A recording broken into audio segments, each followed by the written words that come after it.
जनार्दन के समर्थन से एक बार पावर स्टार को सांसद बनाते हैं। वाह भैया की बहुत अच्छा, खूब आगे बढ़िए।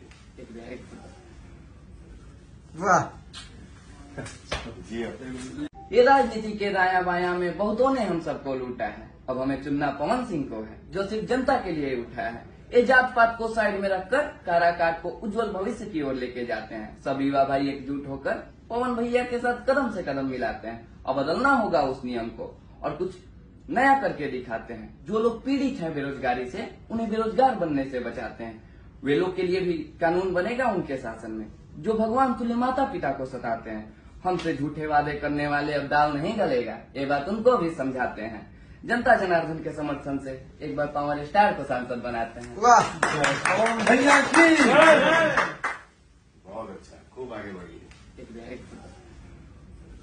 वाह जी